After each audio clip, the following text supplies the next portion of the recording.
11.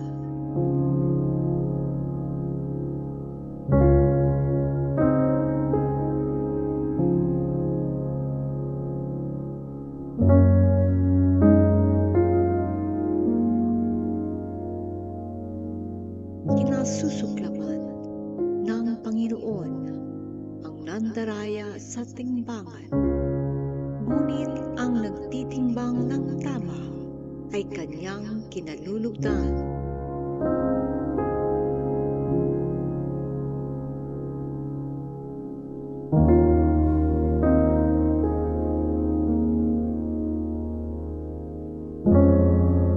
Ang taong mayabang ay madaling mapahiya, ngunit may karunungan ang taong mapagpakumbaba.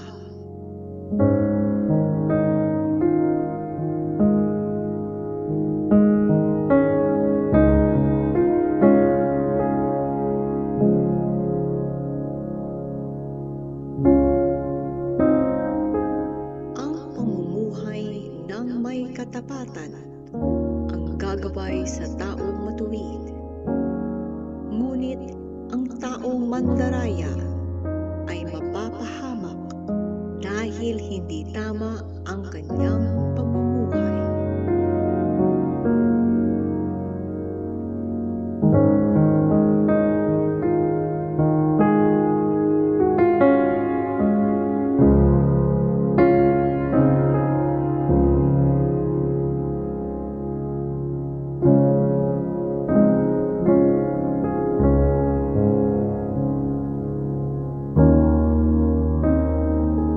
Ang kayamanan ay hindi makakatulong sa araw ng paghuhukom, ngunit ang matuwid na pamumuhay ay magliligtas sa iyo sa kamatayan.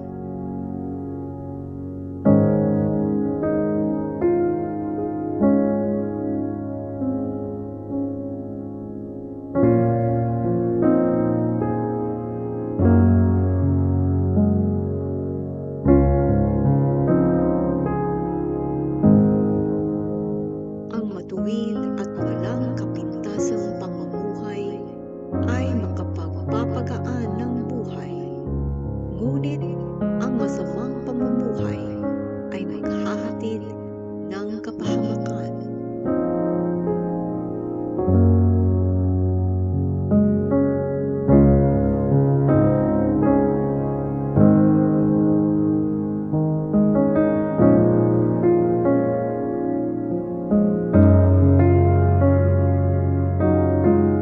Ang pamumuhay ng taong matuwid ang magliligtas sa kanya, ngunit ang hangad ng taong mandaraya ang magpapahamak sa kanya.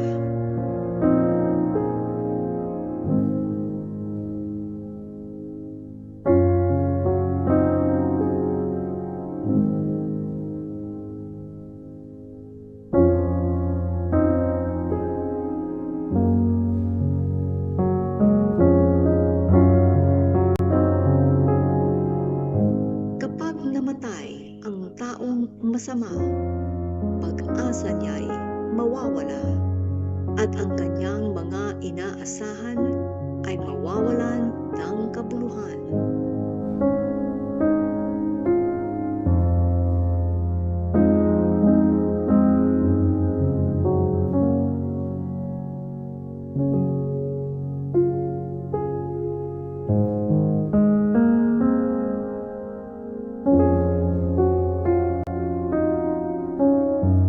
Inililigtas ng Diyos sa kahirapan ang matuwid, ngunit ang masama ay kanyang pinapabayaan.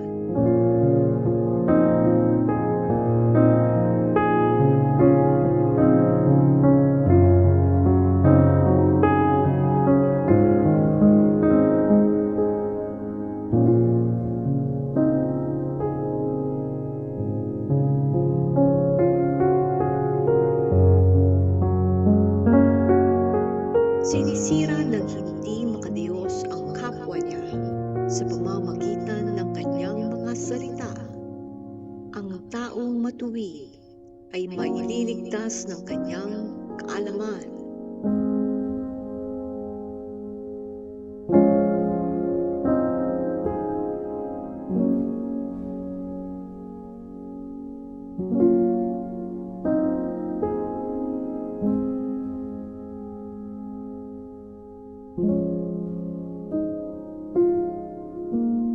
Kapag ang matuwid ay pinagpapala, mga tao'y sumisigaw sa tuwa. At kapag ang masama ay napapahamak, ganoon din ang kanilang ginagawa.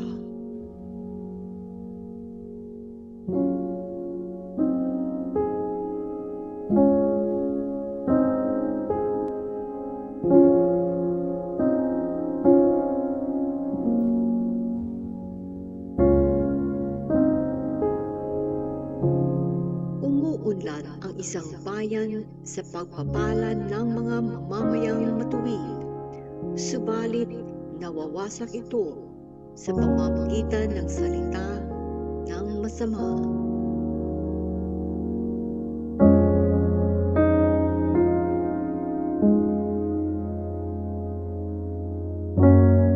Ang taong walang pangunawa ay kinukutya ang kapwa, ngunit ang taong may pangunawa ay hindi nangungutya.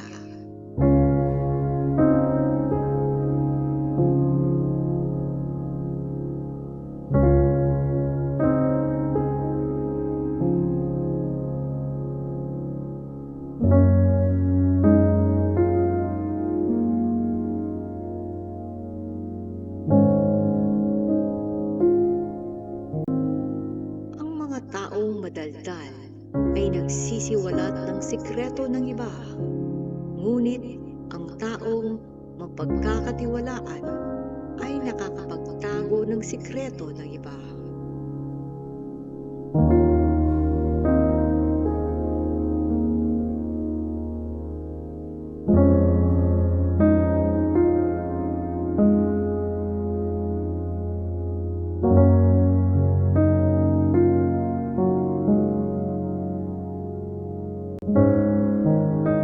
Babagsak ang bansa kung ang namumuno nito ay walang gumagabay, ngunit kung maraming tagapayo, tiyak ang tagumpay.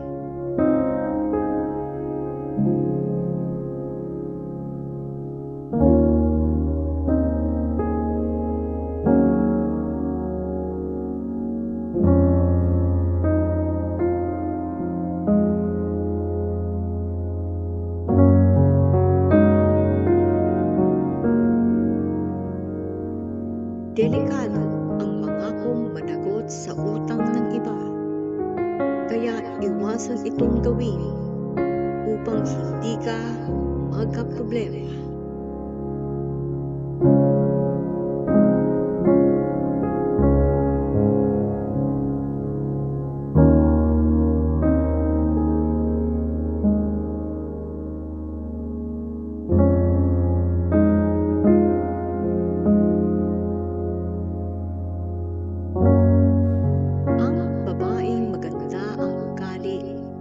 Nag-aani ng karangalan, ngunit ang taong marahas ay magaling lang sa pag-angkin ng kayamanan. Ang taong tamad ay maghihirap, ngunit ang taong masipag ay yayaman.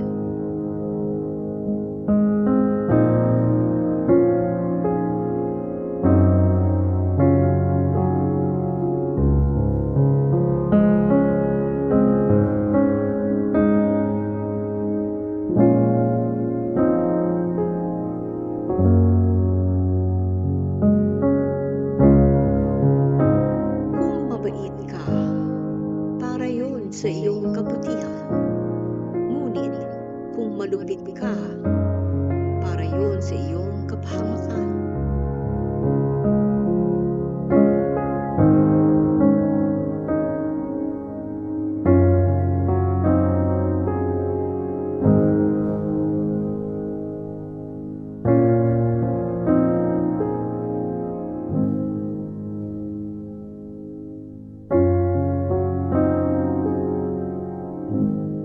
masamang tao ay hindi tatanggap ng tunay na gantimpala, ngunit ang gumagawa ng matuwid ay tatanggap ng tunay na gantimpala.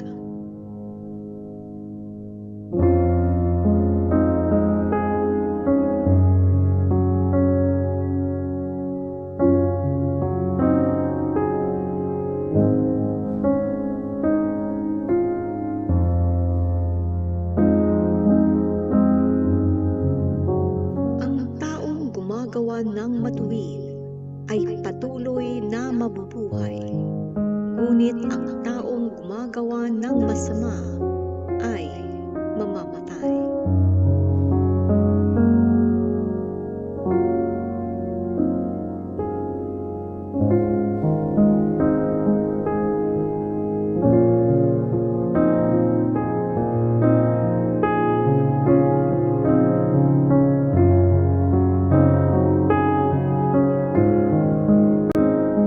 Kasuklam-suklam sa Panginoon ang pag-iisip ng masama, ngunit ang buhay na matuwid ay kalugod-lugod sa Kanya.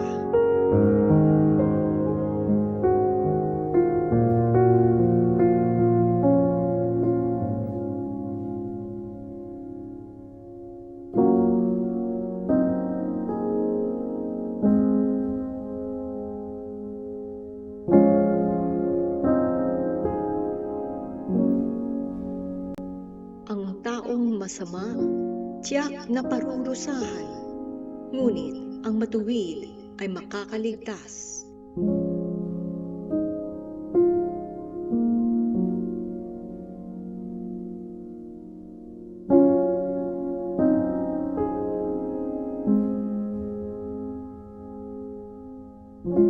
Ang magandang babaeng hindi marunong magpasya ay parang isang gintong singsing sa nguso ng baboy.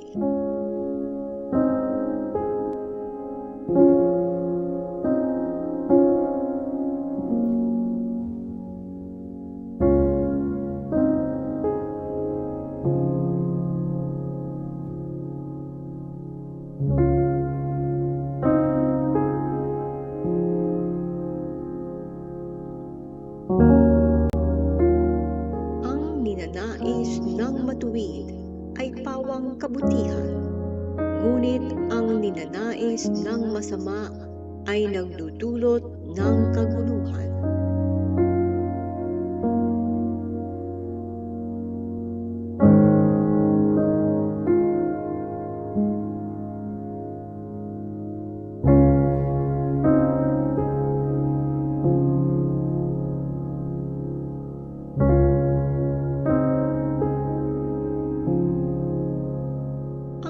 Taong mapagbigay ay lalong yumayaman, ngunit ang mga taong sakim ay hahantong sa kahirapan.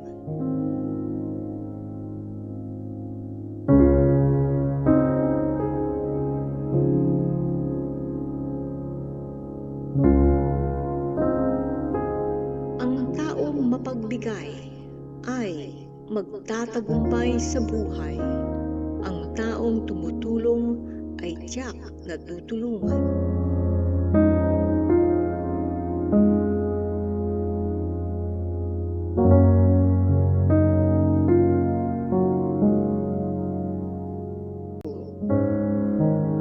Isinusumpa ang taong nagtatago ng paninda para maitinda ito kapag mataas na ang presyo. Ngunit pinupuri ang taong hindi nagtatago ng paninda.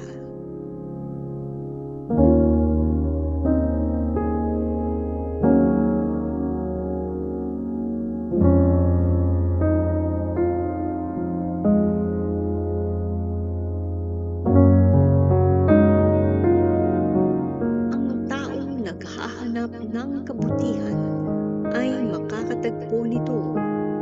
Ngunit ang taong naghahanap ng gulo ay makakatagpo rin ng gulo.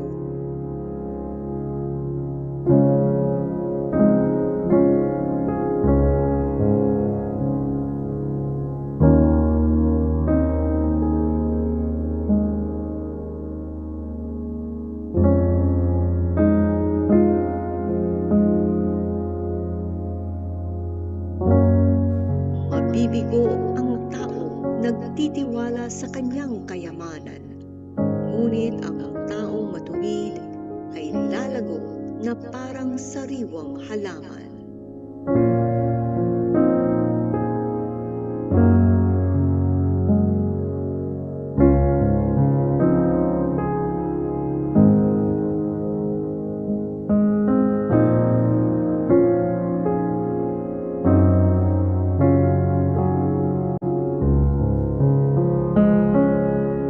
Ang mga hangal na nagdadala ng gulo sa sariling tahanan ay walang mamanahin sa huli. Magiging alipin lang sila ng mga taong may karunungan.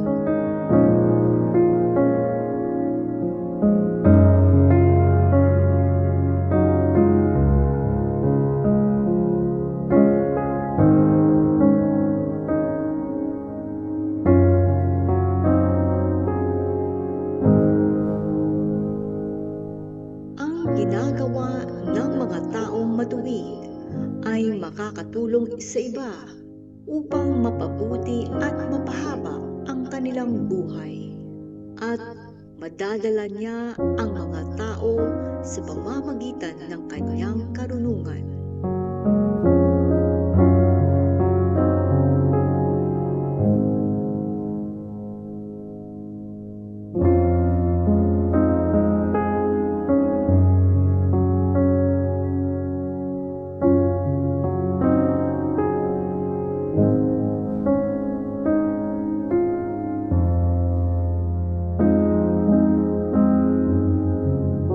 Ang mga ginagawa ng mga taong matuwid dito sa mundo ay ginagantihan ng kabutihan. Gayon din sa makasalanan at hindi kumikilala sa Diyos, ganti sa kanila ay kaparusahan.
Kawikaan, Kabanata 12.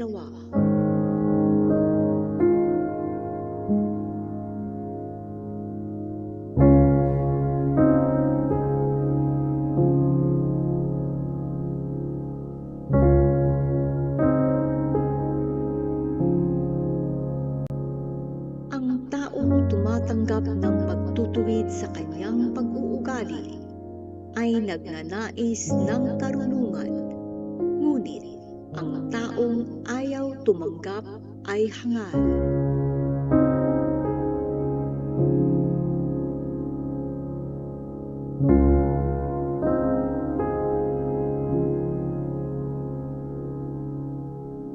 Ang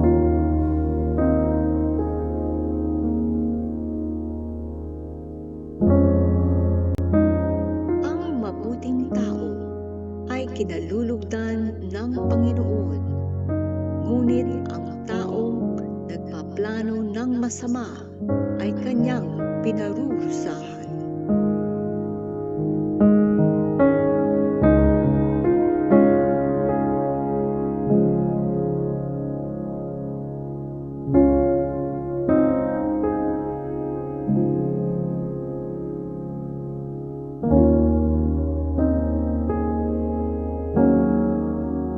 Ang taong gumagawa ng masama ay walang katatagan, ngunit ang taong matuwid ay matatag, tulad ng isang punong kahoy na malalim ang ugat.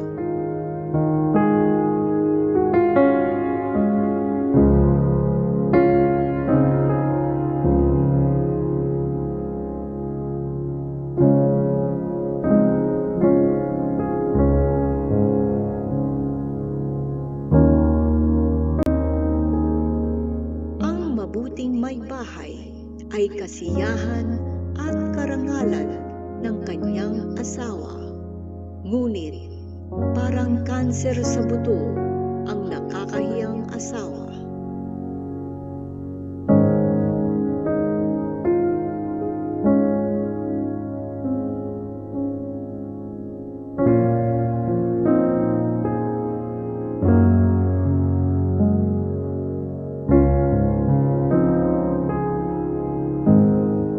Ang iniisip ng taong matuwid ay tama, ngunit ang mga payo ng taong masama ay pandaraya.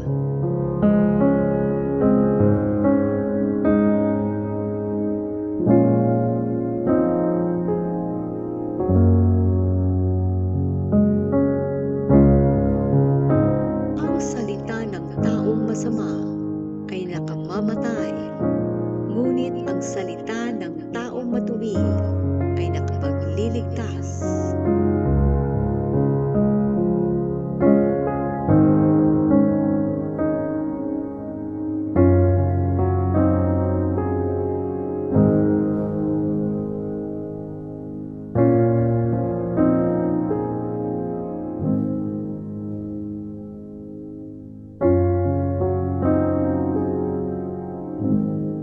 Mapapahamak at maglalaho ang mga taong masama, ngunit mananatili ang lahi ng mga taong matuwid.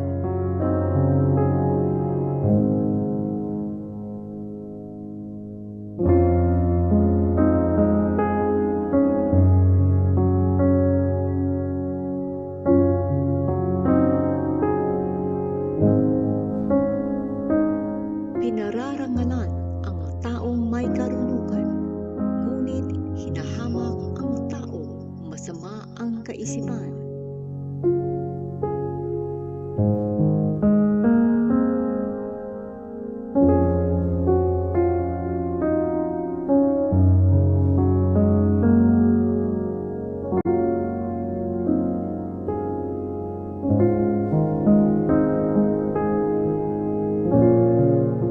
Mas mabuti ang taong simple pero kayang magbayad ng katulong kaysa sa taong nagkukunwaring mayaman, ngunit kahit makain ay wala naman.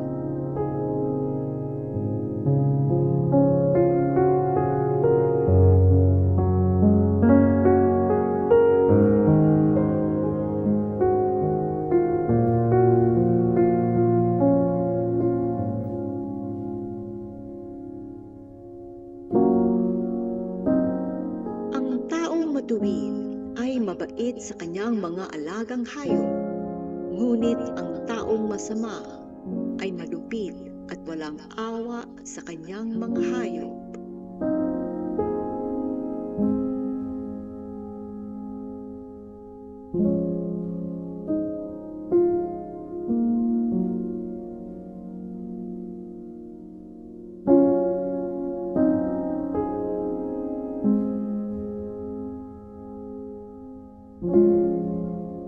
Ang magsasakang masipag ay laging sagana sa pagkain, ngunit ang walang sapat na pangunawa ay nagsasayang ng oras sa mga walang kabuluhang gawain.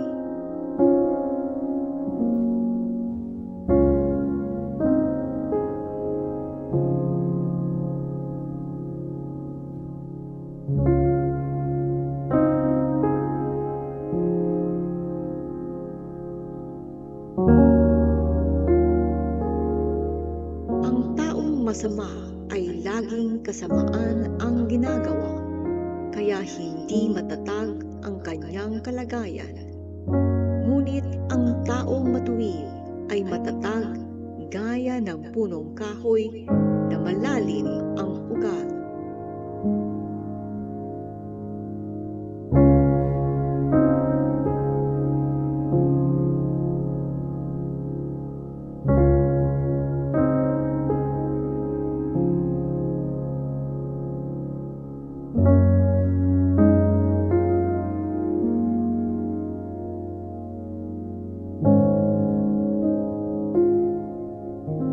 Ang kasamaang sinasabi ng taong masama ay nagdudulot sa kanya ng gulo, ngunit ang taong matuwid ay umiiwas sa gulo.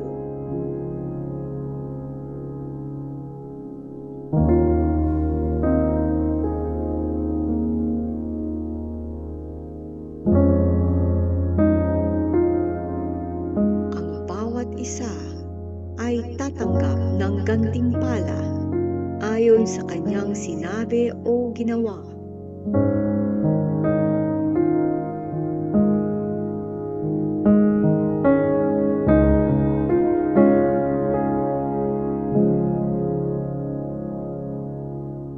Ang akala ng hangal ay palagi siyang tama, ngunit ang taong marunong ay nakikinig sa payo.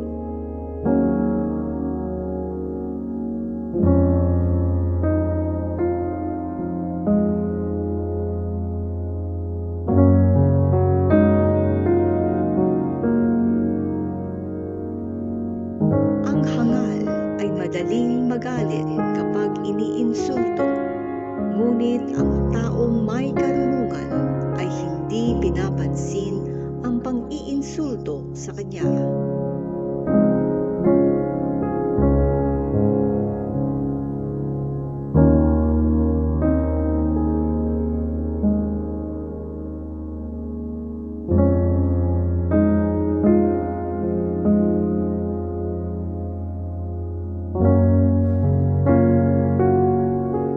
Ang tapat na saksi ay nagsasabi ng katotohanan, ngunit ang hindi tapat na saksi ay nagsasabi ng kasinungalingan.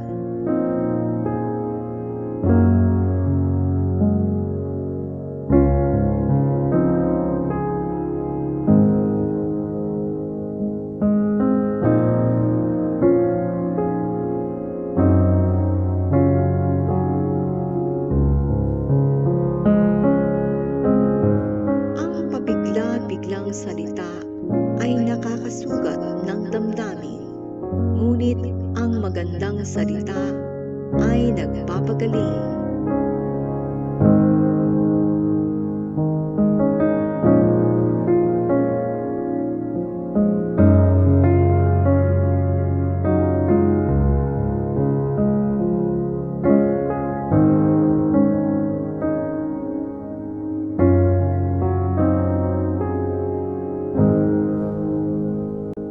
Ang katotohanan ay mananatili kailanman, ngunit hindi magtatagal ang kasinungalingan.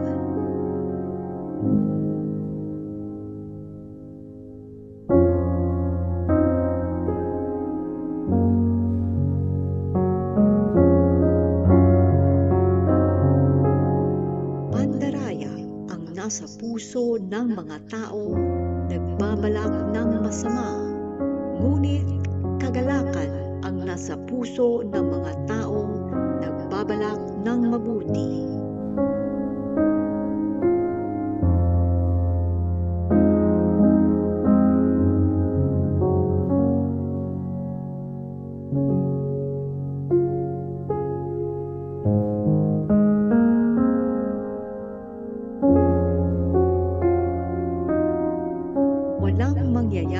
masama sa taong matuwid.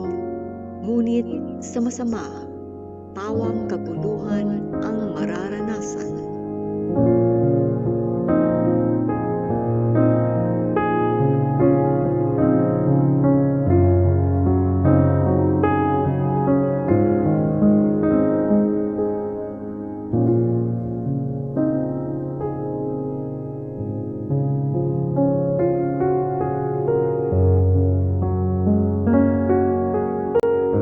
Nasusuklam ang Panginoon sa mga nagsasabi ng kasinungalingan, ngunit nalulugod siya sa nagsasabi ng katotohanan.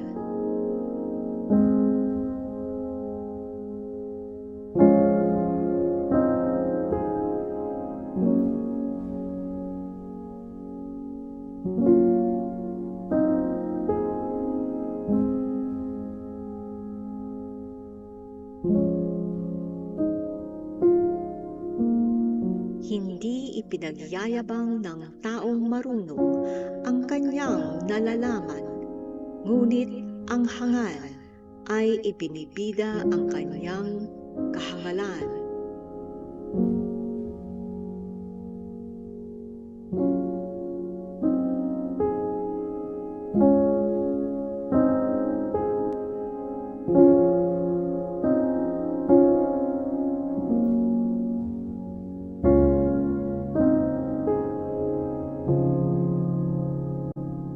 Ang taong masipag ay magiging pinuno, ngunit ang tamad ay magiging alipin.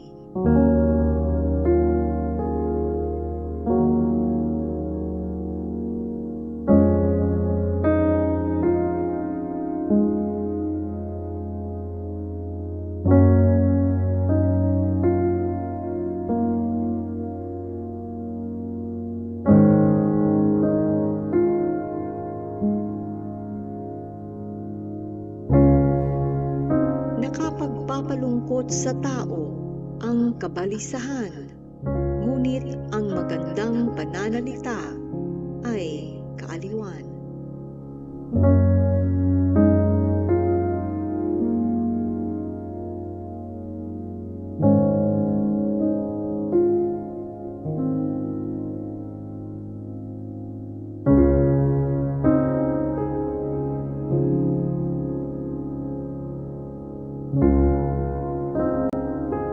Ginagabayan ng taong matuwid ang kanyang kaibigan, ngunit ililigaw ka ng taong masama.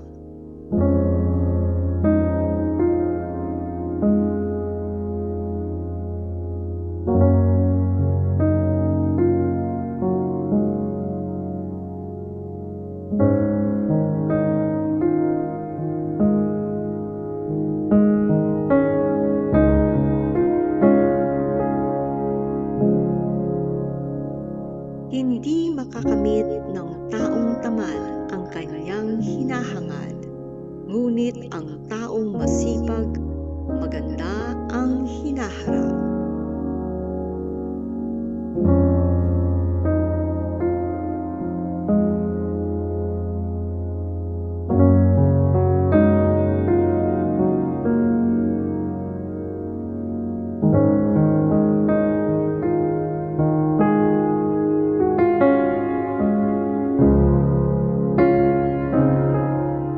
Matuwid na pamumuhay ay patungo sa buhay at maililigtas ka nito sa kamatayan.